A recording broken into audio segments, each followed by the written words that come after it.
Hello guys! So itong video to, unboxing tayo ng pinakahihintay niyang package galing US. Yaman!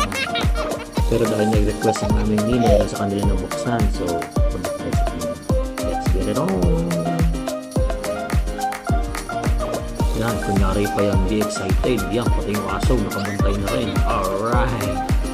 Okay, so hindi na makapaghintay to na mabuksan yung kanyang package. Dito na po kami at magtatanungan muna kami kung anong kulay ng laptop. Sa iyo, amin, silver. Sa inyo, amin, space gray. Space gray. Ikaw, Maxine. Space gray. Space gray. Space gray din. Space gray din. Ako, Ikaw? silver. Silver. Ako, devil red. Devil red. Angel white. Yan, at di na maganda o gaga kung paano bubuksan. Eh, ganun talaga ang package pag international. At sobrang dami ng tape at balot na ginagamit. Ito na po ang unang laman ng package, ang wireless keyboard o Magic Keyboard with Touch ID ng MacBook Pro. Alright! Ang sunod na item naman ay ang wireless mouse o tinatawag na Magic Mouse. Mamaya, reviewin natin pag in-unbox natin. So ito na nga guys, so bubuksan nyo na ang pinakahihintay nyong package o yung laptop. So magkakaalaman na kung anong kulay ng laptop na na-deliver sa kanya. Eh dahan-dahan na baka masundot ng screen. Eh siguraduhin lang natin na MacBook Pro ang pinadala. Eh baka Huawei de Guzman ang pinadala, eh patay tayo dyan. Alright, so space gray nga ang pinadala na color ng MacBook Pro ng company. And by the way guys, wala kaming ginastos dito or anything. Siya ay privilege o padala ng company na para magamit niya sa pagtatrabaho. And this is good as owned.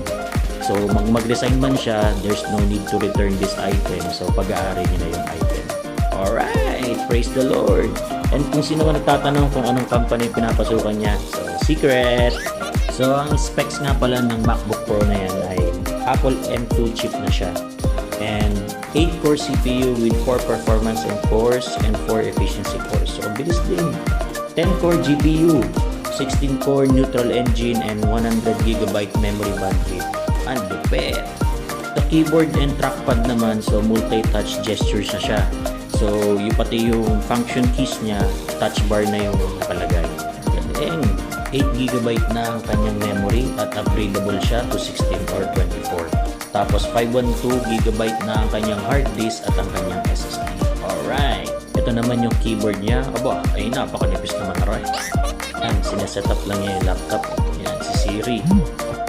Yan, so unboxing naman tayo ng Magic Mouse ng MacBook Pro. Ayan no, sobrang nipis. Wireless na siya at no need to buy batteries kasi rechargeable na siya. Alright. Included na rin pala guys tong adapter kung gusto niya mag-dual monitor. Hey Siri,